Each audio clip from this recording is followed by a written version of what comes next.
الرحمن الرحیم نحمدہ ونصلی ونسلم علی رسولہ الکریم اما بعد العامل لفظا لفظیا کان او معنویا ما به یتقوم ای یحصل المعنى المقتضی ای معنی من المعانی المعتبرہ علی المعرب المقتضیہ للإعراب۔ عامل کی تعریف یہاں سے شروع ہو رہی ہے، سبق نمبر 40 ہے شرح جامی کا، اور یہاں سے عامل کی تعریف کرنا چاہتے ہیں۔ یاد رکھیے معرب کے آخر میں جو اختلاف نظر آتا ہے وہ اعراب کا جو اختلاف ہوتا ہے، تو جس طرح اس معرب کے آخر کے اختلاف میں عمل دخل اعراب کا ہوتا ہے، اسی طرح عامل کا بھی اس میں عمل دخل ہوتا ہے۔ بالفاظ دیگر یوں سمجھیے کہ معرب کے آخر جو مختلف نظر آتا ہے تو وہ اس کے جو اعراب کی وجہ سے ہوتا ہے، اور اعراب اثر ہوتا ہے، تو اس اثر کے لیے مؤثر کون ہوتا ہے؟ پیچھے عامل ہوتا ہے۔ تو ابھی تک تو اثر کا ذکر ہو رہا تھا اعراب کا، کہ جب بدلتا ہے تو ہم سمجھ جاتے ہیں کہ یہ معرب ہے اور یہ اعراب بدل رہا ہے، اثر آ رہا ہے۔ لیکن یہ اثر کس کا ہوتا ہے؟ جس مؤثر کا ہوتا ہے اس کو عامل کہتے ہیں۔ اب یہاں سے اس مؤثر کو، عامل کو یہاں سے شروع کر رہے ہیں اعراب کی تعریف اور تقسیم کے بعد۔ تو عامل کی تعریف یہاں سے کر رہے ہیں۔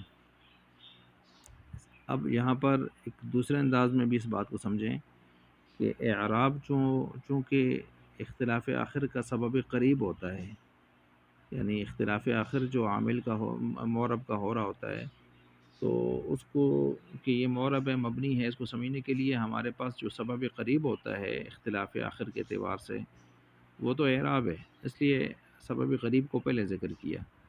عامل اختلاف آخر کا سبب بعید ہوتا ہے کہ پھر پیچھے ہم دیکھتے ہیں عامل کون سا آیا ہے، تو سبب بعید ہوتا ہے، تو سبب بعید کو بعد میں رکھا، ابھی اس کو شروع کر رہے ہیں۔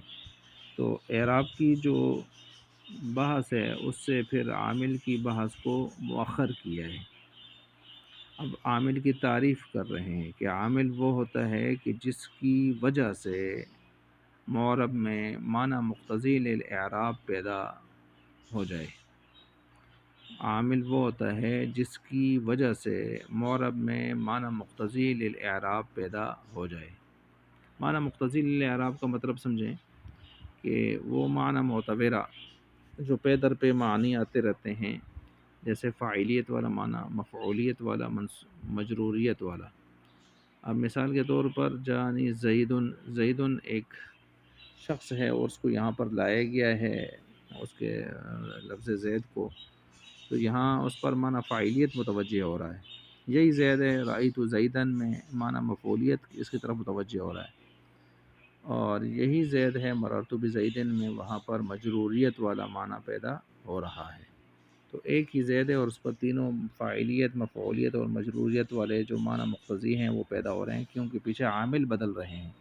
عامل کے بدلنے سے ایک جگہ عامل رافع ہے، دوسری جگہ ناصب ہے، تیسری جگہ جار ہے۔ تو جا زیدن، اس میں زیدن کے اندر فاعلیت والا معنی پیدا ہو گیا۔ اسی طرح باقی رأیت زیدن مررت بزیدن میں نے واضح کر دی ہے۔ اب یہاں پر سمجھیں لفظیاً کان او معنویاً، یہ جو آیا ہوا ہے یہ اصل میں ایک وہم کے ازالے کے لیے اس کو لایا ہے۔ وہم یہ پیدا ہوتا تھا کہ جب آپ نے عامل کہا العامل، تو متبادر الی الذہن یا متبادر فی الذہن جو ہے، وہ جو جس کی طرف ذہن دوڑ کے جاتا ہے وہ تو عامل لفظی ہوتا ہے۔ تو شاید کسی کے ذہن میں یہ آئے کہ یہ تو عامل لفظی کی بات ہو رہی ہے، معنوی کی بات نہیں ہو رہی، تو پھر یہاں پر کان معنویاً او معنویاً کہہ کر یہ بتا دیا نہیں، عامل ہوتا ہے، چاہے لفظی ہو یا معنوی ہو، دونوں اس میں آ جاتے ہیں۔ تو مبتدا خبر وہ بھی، اس کے عامل بھی یہاں سے نکلیں گے نہیں، بلکہ اس کے اندر داخل رہیں گے۔ عامل معنوی بھی اس کے اندر داخل رہیں گے۔ عامل معنوی آپ نے پڑھا ہوگا، پیچھے پڑھا ہے کہ 100 عوامل ہیں، ان میں سے 2 عوامل معنوی ہیں۔ ایک مبتدا خبر کے اندر عامل معنوی ہوتا ہے، نظر نہیں آتا، عمل کر رہا ہوتا ہے، رفع دے رہا ہوتا ہے، اور ایک فعل مضارع کے اندر کہ جب اس پر کوئی عامل لفظی نہ آئے، لم لیں وغیرہ کچھ بھی، تو وہ جو خالی ہوتا ہے عوامل لفظیہ سے تو اس پر رفع آتا ہے، وہ عامل معنوی ہوتا ہے۔ ایحصل، یہ بھی دو سوالوں کا جواب ہے۔ پہلا سوال یہاں پر یہ پیدا ہوتا ہے کہ آپ نے یتقوم کا لفظ استعمال کیا ہے، قیام سے بنا ہے، مشتق ہے، قیام ضد ہے قعود کی، یہ کھڑا ہونا بیٹھنا یہ تو خاصہ ہے ذی روح کا اور ذی اجسام کا، جو جسم والے روح والے ہوں وہ اٹھتے بیٹھتے ہیں۔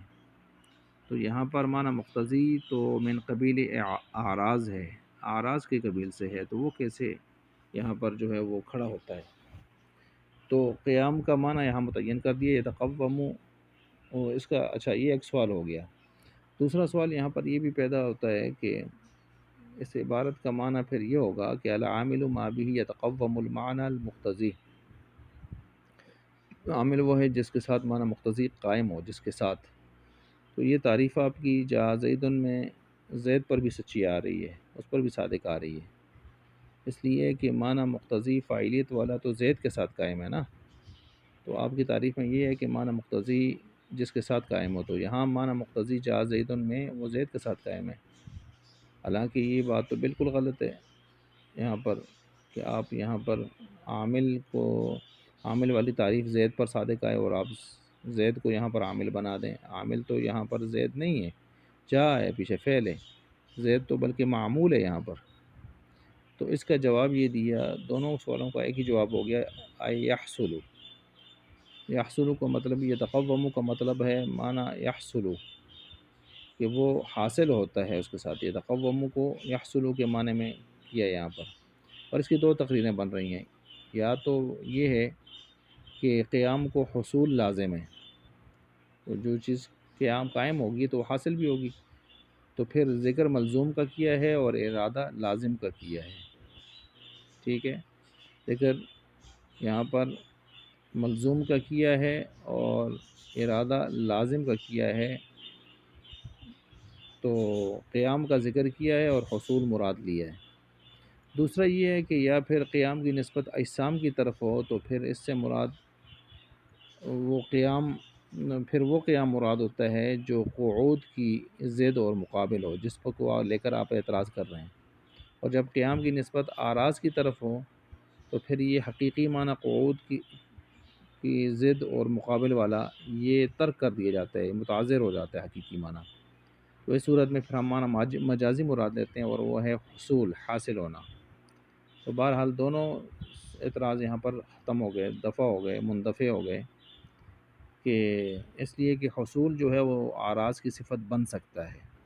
آپ کا یہی اعتراض تھا نا کہ آراز کی صفت کیسے بن سکتا ہے، یتقوم کھڑا ہونا، تو حصول بن سکتا ہے، ایک بات۔ دوسرا ما بھی یحصل جب ہو گیا تو جس کے ساتھ قائم ہو یہ نہیں ہوگا، جس کے ساتھ حاصل ہو، حاصل ہو سکتا ہے معنی مقتضی جس کے ساتھ، تو اس لیے یہ معاملہ بھی حل ہو گیا۔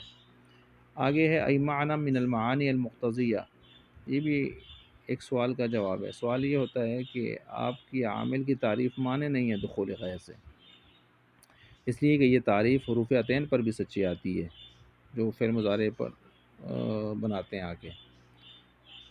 مثلا فعل مضارع پر یہ جب داخل ہوتے ہیں تو ان کے داخل ہونے کی وجہ سے فعل مضارع میں ایک مشابہت باسم الفاعل والا معنی پیدا ہو جاتا ہے، یعنی فعل مضارع مشابہ ہونے لگتا ہے کس کے ساتھ، اسم فاعل کے ساتھ، کس میں، تعداد حروف میں، حرکات و سکنات کی شکل و صورت میں، اور حال و استقبال کے زمان کے اعتبار سے، نکرہ کی صفت ہونے کے اعتبار سے، تام تاکیدیہ آنے کے اعتبار سے اس کے ساتھ مشابہ ہو جاتا ہے۔ تو یہاں پر بھی تو یہ اب تعریف صادق آ گئی، تو اس کا جواب یہ ہے کہ المعنی میں، معنی من المعانی، یہ جو یہاں پر الف لام ہے، یہ الف لام عہد خارجی کا ہے۔ الف لام کس کا ہے؟ عہد خارجی، المعنی میں ہر معنی مراد نہیں ہے، المعنی میں خاص معنی مراد ہے، معہود، یعنی مطلق معنی مختصی الاعراب نہیں ہے، بلکہ اس سے مراد معانی معتبرہ ہیں، معانی معتبرہ میں سے کوئی معنی ہے۔ معانی معتبرہ کیا ہیں، جن کی تشریح ابھی میں نے کی ہے، پہلے بھی کی ہے اور یہ ابھی بھی تھوڑی دیر پہلے کی۔ فاعلیت والا معنی، مفعولیت والا، اضافت والا معنی، یہ معنی معتبرہ یہ مراد ہے۔ مشابہت بھی اسم الفاعل والا جو معنی ہے وہ معنی معتبرہ میں نہیں آتا، لہذا اشکال نہیں ہو سکتا۔